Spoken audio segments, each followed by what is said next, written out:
पायोरी मैंने राम रतन धन पायो, पायोरी मैंने राम रतन धन पायो, पायोरी मैंने राम रतन धन पायो, पायोरी मैंने राम रतन धन पायो।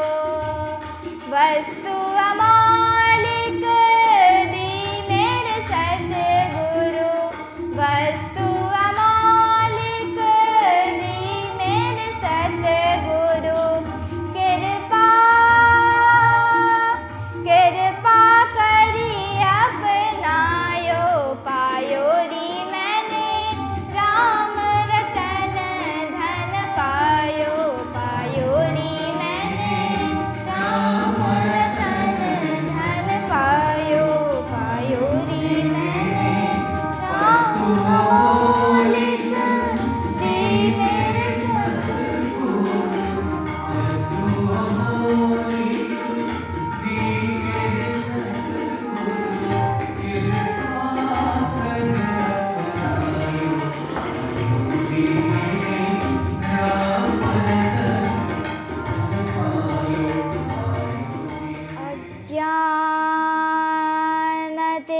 अज्ञानतिमिरान्धस्य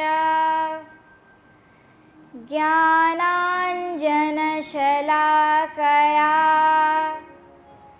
चक्षुरुन्मीलितं येन तस्मै श्रीगुरवे नमः। सिया राम मैं सब जग जानी, करहु प्रणाम जोरी जुग पानी। सबसे पहले मैं अपने परम पूज्य परमाराध्य प्राण प्रिय श्री गुरुदेव के चरण कमलों में दंडवत प्रणाम करती हूँ और उनकी अहेतुक कृपा भिक्षा करती हूँ, और यहाँ उपस्थित सभी संत हरिभक्तों के श्री चरण कमलों में दंडवत प्रणाम करती हूँ। गुरु बिन भवन निधि तरई न कोई, जो बिरंचि शंकर सम होई।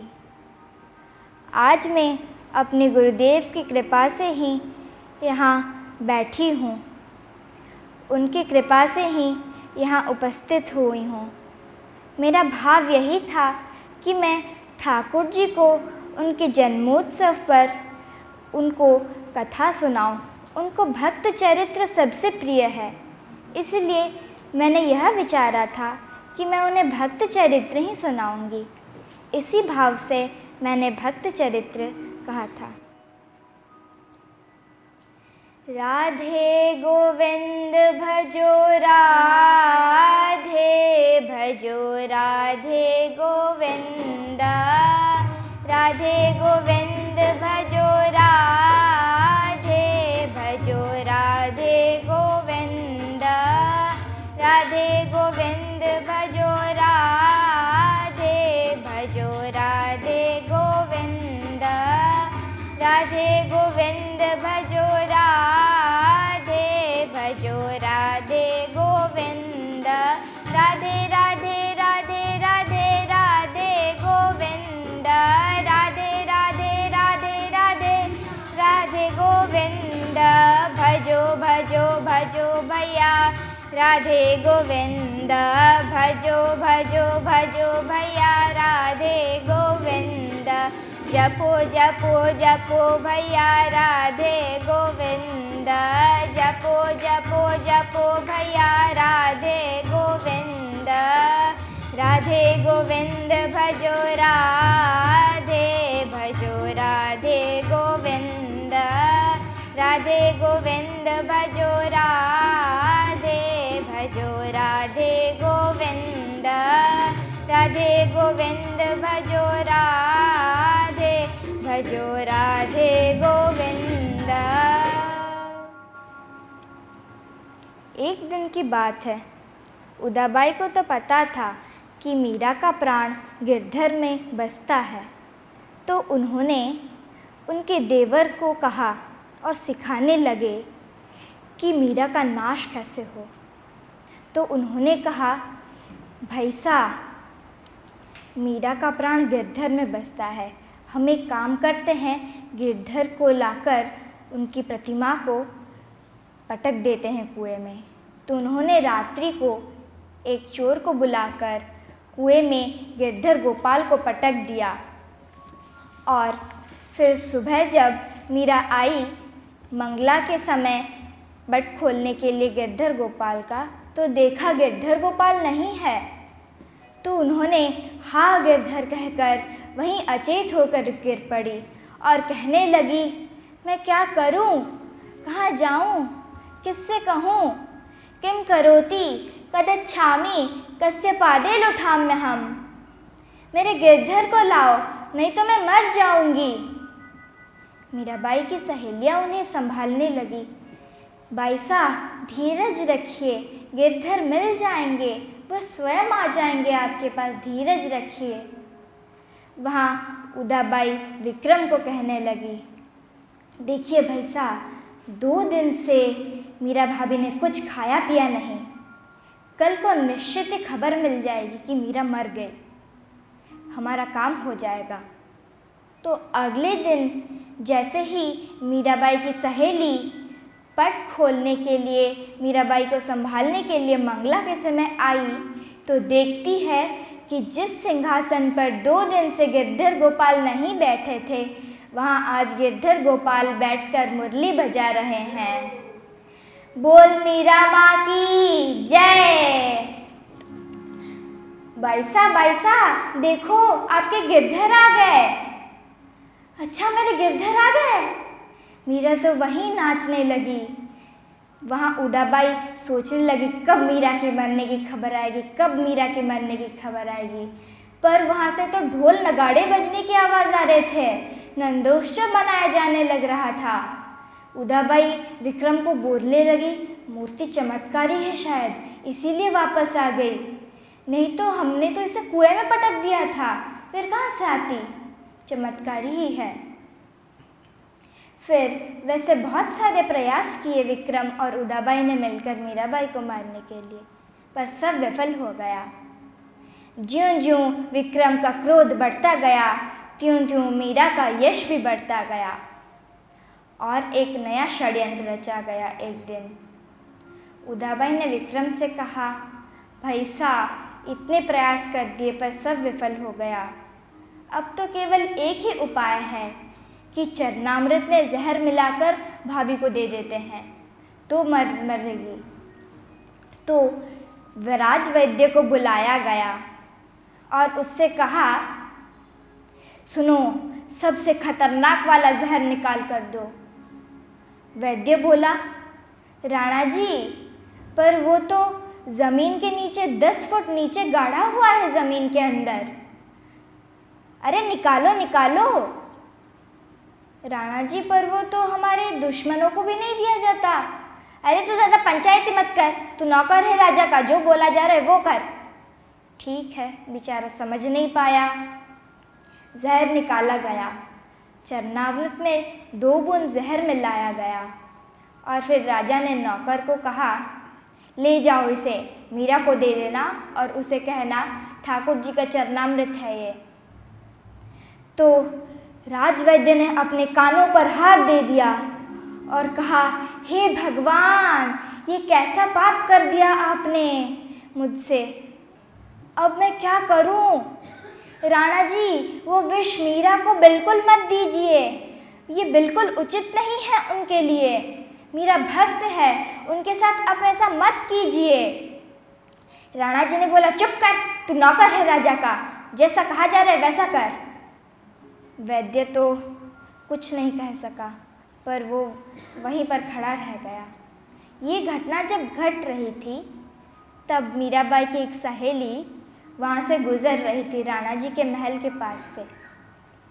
तो उसके कानों में ये सारे घटना के शब्द पड़े, तो उसने सोचा शायद चरणामृत में विष है।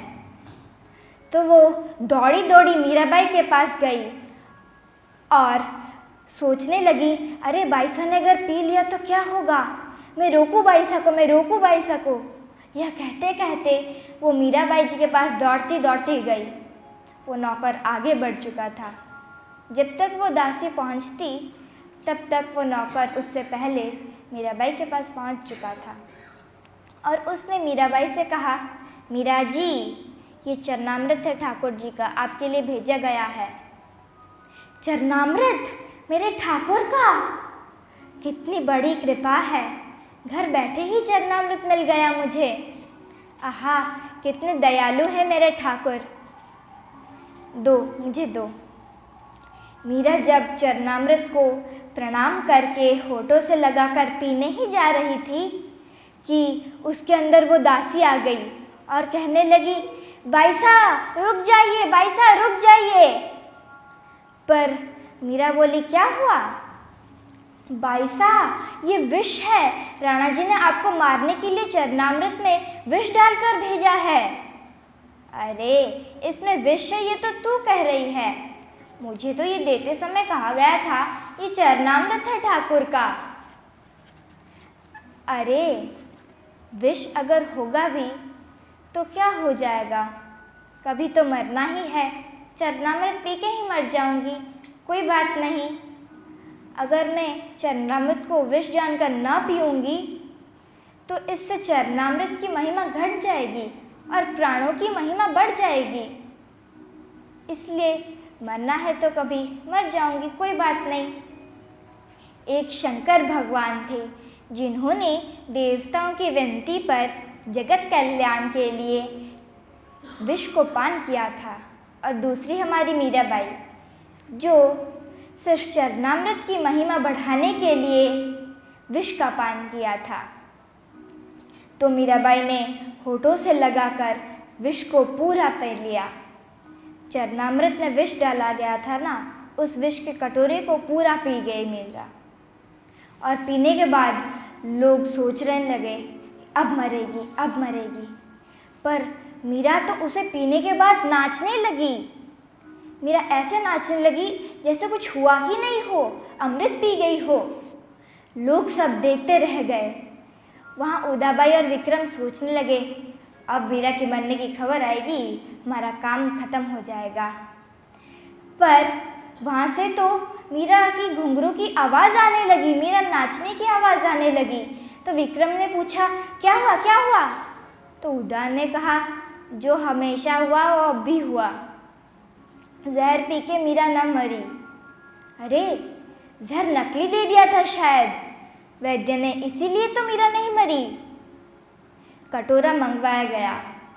राजवैद्य से कहा, अरे जहर नकली दे दिया था मुझे, इतनी हिम्मत तेरी? हाँ, नकली देने के बाद तू फिर बोलता है हमें कि इसे मत दीजिए, मत दीजिए। वैद्य ने कहा, राणा जी ये एकदम खरा जहर था, 10 बार धोखे से 10 लोगों को पिला दिया जाए तो 10 लोग मर सकते हैं, इतना मतलब कड़ा था ये जहर। अरे झूठ बोलता है, ले तू पी करके दिखा। वैद्य ने कहा, नहीं नहीं ये खरा जहर है एकदम, मुझे मत दीजिए। पर उस वैद्य को ज़बरदस्ती जहर पिला दिया गया। जहर पीने के बाद वो वैद्य मर गया। राणा जी सोचने लगे, अरे भाभी जादू टोना वाली है शायद, जहर पीकर न मरी, ये मर गया पर वो न मरी। वैद्य के परिवार वाले सब रोने लगे, अरे अब हमारा कौन सहारा है, इनकी क्या गलती थी जे इन्हें मार दिया गया। किसी ने कहा, जाके मीरा जी से विनती करो। मीरा जी से जाकर विनती करी गई।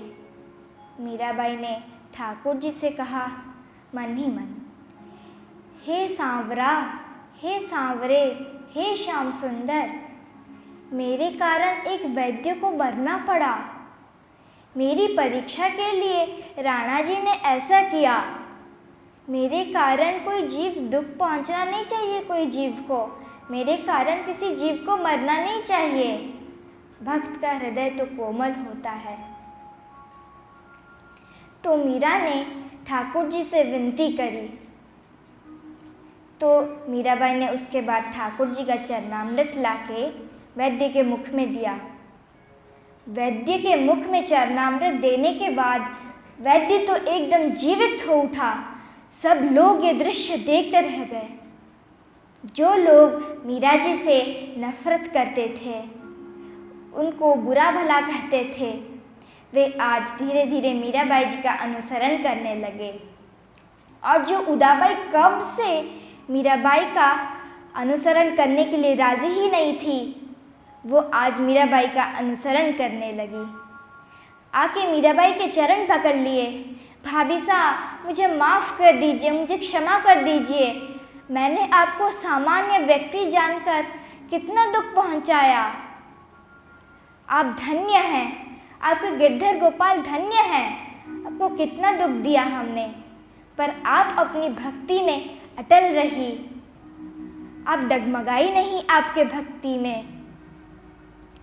और उदाबाई ने यह भी कहा, भाभी साहब, मुझे आपके गिरधर की चरणों की दासी बना दीजिए, मुझे सेवक बना दीजिए गिरधर की चरणों की। और फिर उदाबाई से मीराबाई ने कहा, लो यह कंठी पहन लो। जिस कंठी को घर में घुसते समय उदाबाई ने पटक दिया था, आज वही कंठी पहनकर उदाबाई गिरधर गोपाल का गुणगान करने लगी मीराबाई के साथ। घुंघरू छम छमा छम छननननननन बाजरे हरि मंदिर में बाई बाई मीरा नाचे रे, मीरा नाचे रे, या मेड़तनी नाचे रे, मीरा नाचे रे, या मेड़तनी नाचे रे।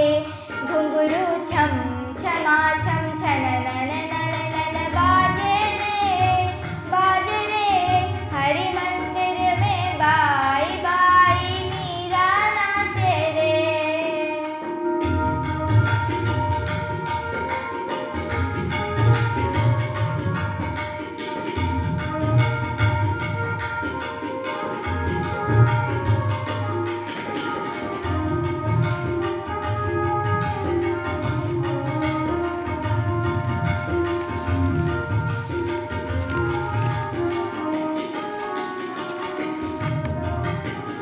जहर रा प्याला राणा भेजिया, देव पिराने जाय। जहर रा प्याला राणा भेजिया, देव पिराने जाय।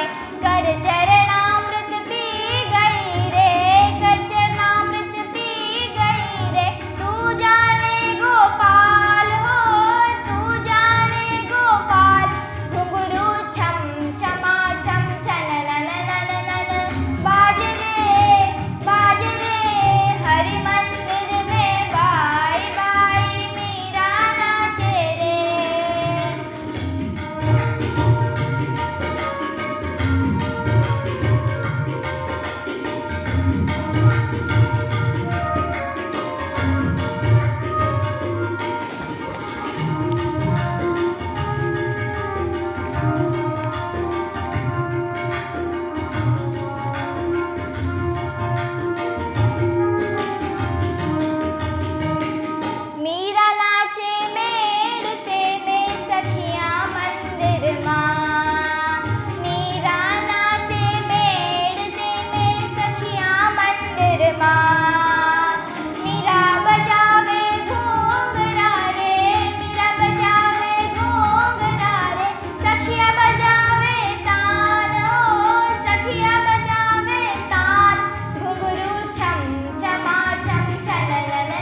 मीराबाई को जादू टोना वाली मंत्र तंत्र वाली जानकर राणा जी ने मीराबाई जी के महल के बाहर सैनिकों की भीड़ लगा दी। सैकड़ों सैनिक खड़े कर दिए राणा जी ने मीराबाई जी के महल के बाहर। जादू टोना वाले जो समझते थे, रात दिन पहरा देते थे, वो सैनिक पूरा रात दिन जागकर पहरा देते थे मीराबाई जी के महल के बाहर।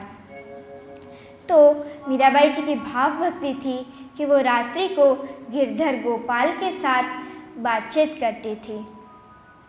तो वो बातें सैनिकों ने सुन ली और राणा जी के पास दौड़े दौड़े जाकर बोलने लगे, राणा जी, मीरा जी के महल में कोई परपुरुष आया है। आज नहीं, कई दिनों से वो परपुरुष आता है और यहाँ तक मीरा जी उनसे बोलती है, अब बहुत अच्छे लग रहे हैं आज। राणा जी को तो एकदम से क्रोध आ गया और राणा जी ने कहा, अरे कुल कलंकिनी है ये, कितने दुष्चरित्र है।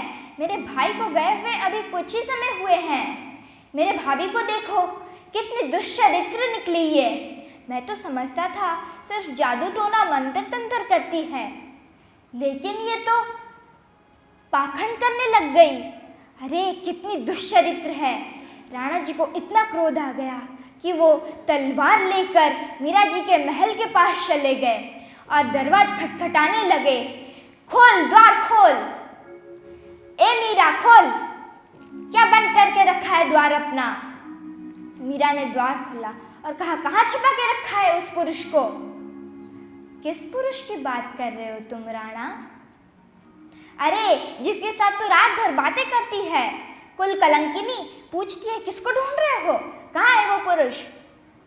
मूढ़ राणा, इस संसार में गिरधर के अलावा जितने पुरुष हैं सब मेरे लिए पर पुरुष है। अच्छा तो कहाँ रखा है उस पुरुष को छुपा के तूने, हाँ बता। मूढ़ राणा, तू अब तक नहीं समझ पाया। अरे गिरधर परम पुरुष हैं, वो पर पुरुष नहीं है। मैं जिसके साथ बातें करती हूँ वो तो परम पुरुष है। अरे मुझे प्रवचन देती है, पाखंड करती है और प्रवचन देती है। हाँ कुल कलंकिनी, आज मैं तेरा मस्तक काट डालूंगा, तेरी हत्या कर डालूंगा मैं आज।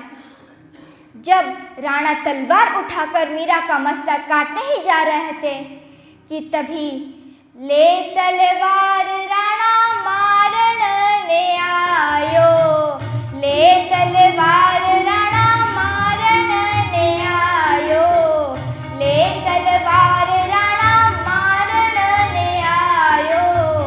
ये मीरा हो गई एक री हजार रे, राणा जी मारो काई करसी, काई करसी रे मारा काई करसी, काई करसी रे मारा काई करसी।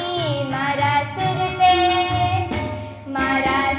पे सांवरिया रो हाथ रे, राणा जी मारो काई करसी। मारा सिर पे सांवरिया रो हाथ रे, राणा जी मारो काई करसी।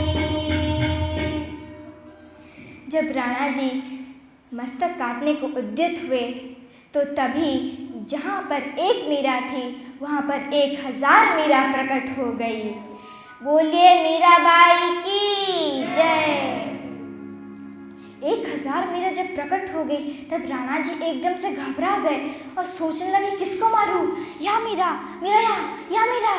एकदम राणा जी घबरा गए, उन्हें तो चक्कर से आने लगे और वहीं पर गिर पड़े राणा जी। और वो भी मन ही मन सोचने लगे, ये सारा जादू टोना से संभव होने वाली चीज़ ही नहीं है ये सब। तो मीरा एक दिन सोचने लगी कि मैं क्या करूं, इस विकट परिस्थिति में किसकी राय लिया जाए। इस तरह कब तक मैं इन घर वालों के अपना मानकर यहाँ पड़ी रहूँगी। मीराबाई की उदासी बढ़ती ही जा रही थी। भाई सोचने लगी किसकी राय ली जाए। तो उन्होंने गोस्वामी तुलसीदास जी की बहुत भक्ति चर्चा यश की कथा सुनी थी। तो उन्होंने उन्हें पत्र लिखा कि यहाँ पर सारे घर वाले ऐसे हैं, सारा समाज ऐसा है, इस परिस्थिति में क्या किया जाए। तो फिर तुलसीदास जी ने उत्तर लिखा, जाके प्रिय न राम वैदेही त्यज्य ताहि कोटि वैरी सम यद्यपि परम स्नेही त्यज्यो पिता प्रहलाद विभीषण बंधु महतारी बलि गुरु त्यज्यो कंत ब्रज बिनितानि भय मृद मंगलकारी। जिनको भगवान प्यारे नहीं उनके साथ संबंध रख के कोई लाभ नहीं है। आप वहाँ मत रहिए, आप चले आइए। तो मीरा वृंदावन चली आई। और जब कोई वृंदावन पहली बार आता है तो पूछता है ये कहाँ है, वो कहाँ है। पर मीराबाई तो वृंदावन आके अपने साथ आए सखियाँ सहेलियों को कहने लगी, अरे देखो ये कुंजवन है, ये निधिवन है, ये वंशीवट है, ये यमुना तट है।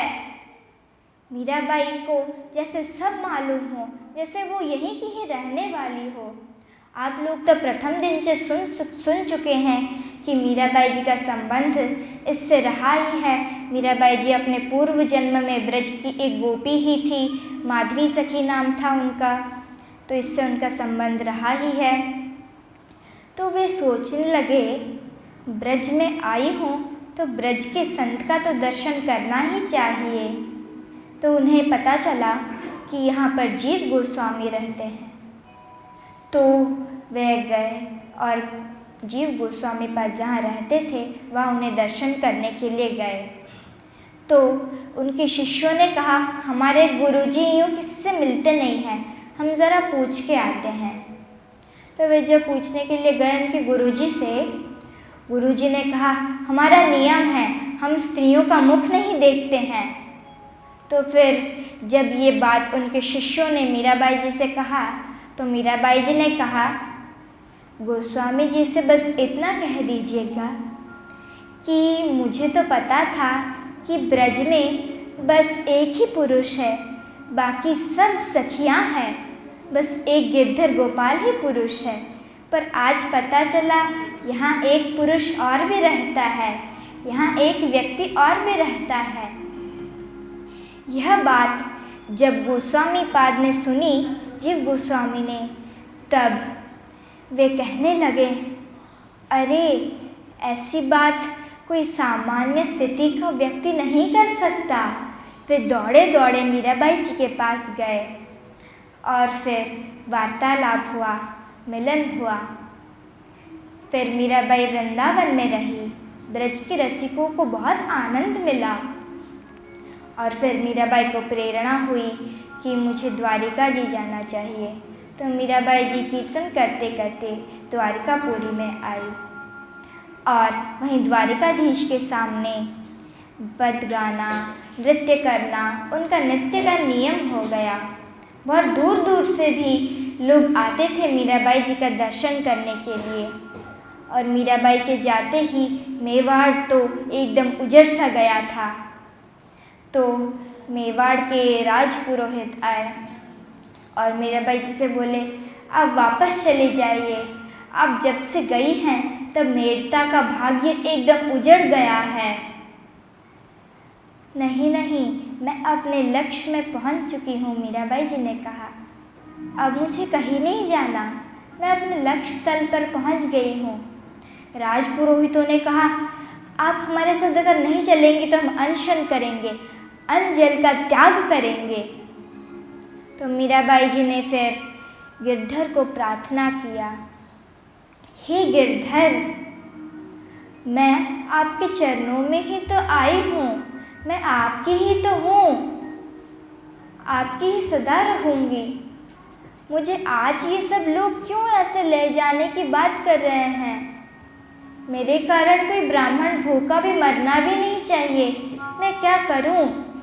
सब लोग वहाँ पर एकत्रित हो गए और फिर सब सोचने लगे, क्या निर्णय होगा आज, क्या होगा आज। पता नहीं मीराबाई जी यहाँ रहेंगी या मेड़वाड़ चली जाएंगी। तो तो फिर मीराबाई जी ने कहा कि मैं कल आप लोगों को ठाकुर जी से पूछ कर बताऊंगी। अगर ठाकुर जी से आज्ञा मिल जाएगी तो मैं आपके साथ चली जाऊंगी।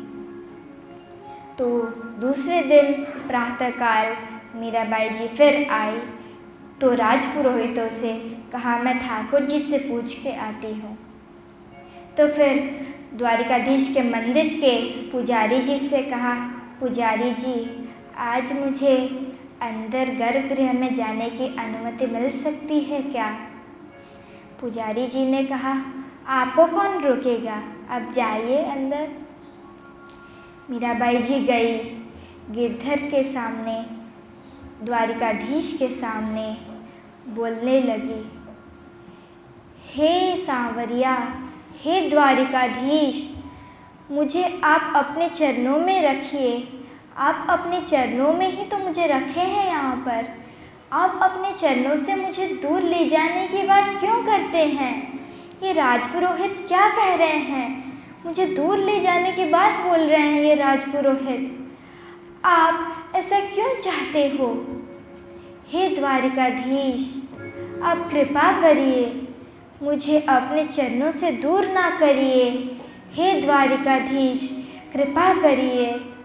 मीराबाई जी वहीं द्वारिकाधीश के सामने प्रार्थना करती गई और अंतिम पंक्ति गाने लगी एक तारा उठा के। साजन सुध ज्यों जानो त्यों लीजे, तुम बिन मेरे और न कोई, तुम बिन मेरे और न कोई, कृपा रावरी कीजे। साजन सुध ज्यों जान्यों लीजे, दिवस न भूख रैन नहीं निंद्रा, दिवस न भूख रण नहीं निंद्रा, तन पल पल चीजे। साजन सुध ज्यों जान्यों लीजे, मीरा के प्रभु गिरधर नागर, मीरा के प्रभु गिरधर नागर, मिल बिछुरन मत दीजे, मिल बिछुरन मत दीजे, मिल बिछुरन मत दीजे। अंतिम पंक्ति उन्होंने एक तारा बजाकर हाथ में गाया और धीमे पदों से निज मंदिर के गर्भगृह की ओर और थोड़ी सी आगे बढ़ गई और फिर ठाकुर से कहा, हे ठाकुर, आप मुझे अपनी बना लीजिए। अब कितनी परीक्षा मुझे देनी पड़ेगी? जीवन भर परीक्षा तो मैं देती ही आ रही हूँ और कितनी परीक्षा लेंगे आप मेरी? परीक्षा की भी एक सीमा होती है। अब यह सीमा यहीं ख़त्म कर दीजिए ना, और आगे क्यों बढ़ाना चाहते हैं आप?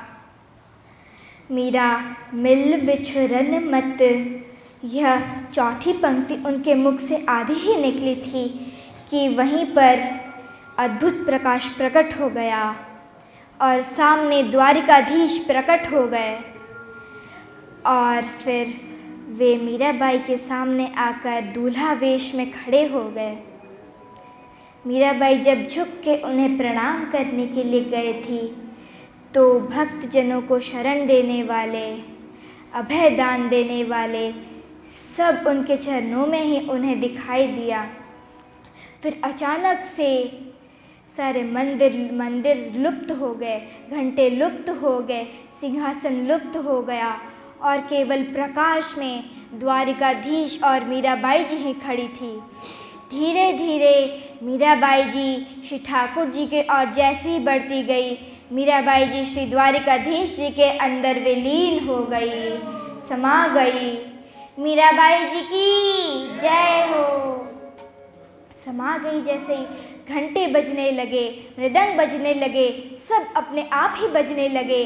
मंदिर के पुजारी जी सोचने लगे मीराबाई जी अब तक क्यों नहीं आई हैं।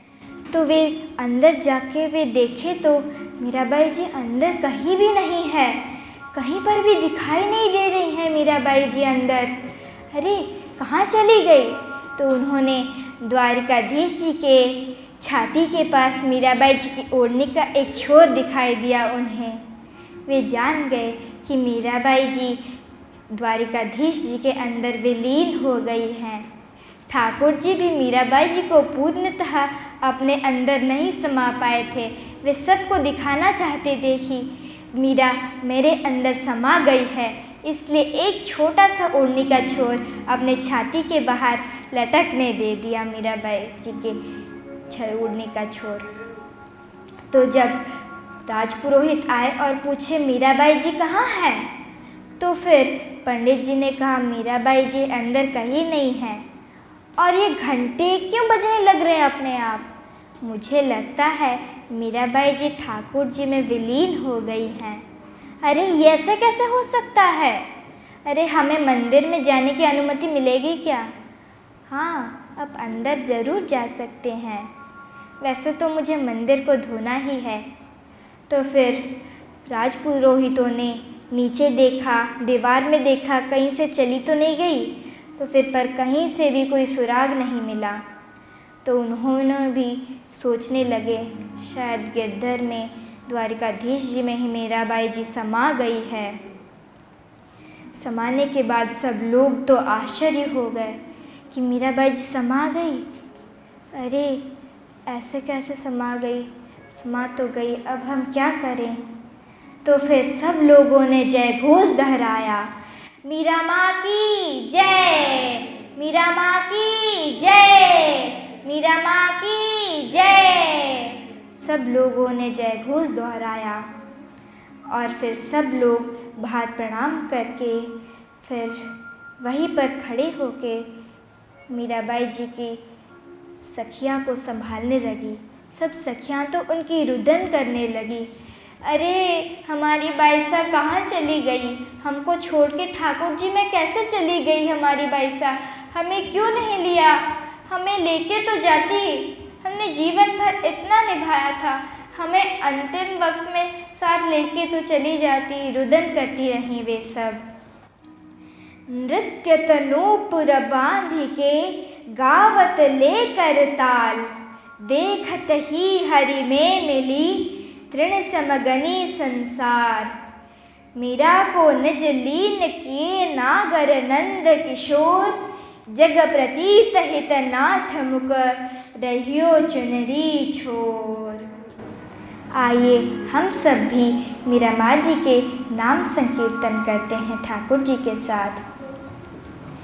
मीरा गोपाल जय जय मीरा गोपाल, मीरा गोपाल जय जय मीरा गोपाल, मीरा गोपाल जय जय मीरा गोपाल, मीरा गोपाल जय जय मीरा गोपाल, मीरा गोपाल जय जय मीरा गोपाल, मीरा गोपाल जय जय